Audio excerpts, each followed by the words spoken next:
রাধে রাধে।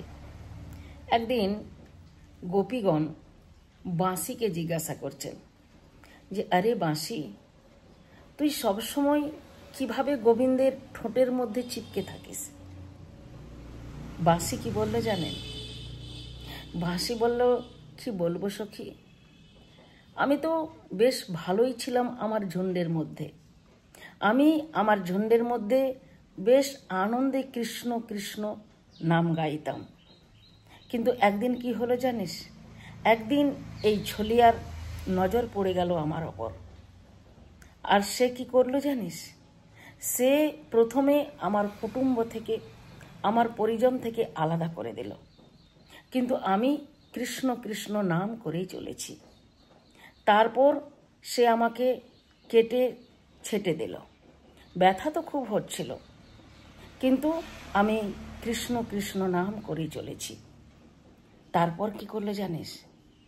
তারপর এই চিৎচোর আমার শরীরের মধ্যে যা ছিল সব বার করে ফেলে দিল, আর আমি পাগলের মতো কৃষ্ণ কৃষ্ণ করে চলেছি।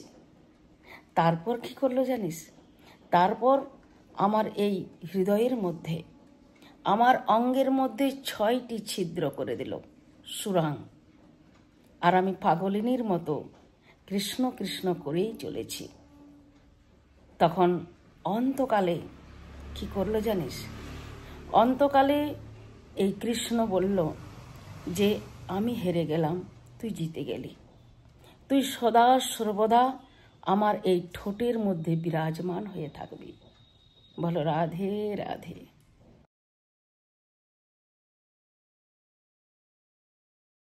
ভগবান কার অধীনে থাকেন? ভগবান ভক্তের অধীনে থাকেন। একবার দেবঋষিপাদ নারদ ভগবানকে জিজ্ঞাসা করলেন যে, হে প্রভু, আপনি চোখ বন্ধ করে কার ধ্যান করেন? ভগবান মৃদু মৃদু হেসে বললেন, হে দেবঋষিপাদ নারদ, আমি ভক্তের ধ্যান করি। কারণ ভক্ত ছাড়া আমার এক মুহূর্ত চলে না। ভক্ত হচ্ছে আমার প্রাণ, ভক্তই হচ্ছে আমার ধ্যান। ভক্তের ডাকে আমি ব্যাকুল হয়ে পড়ি।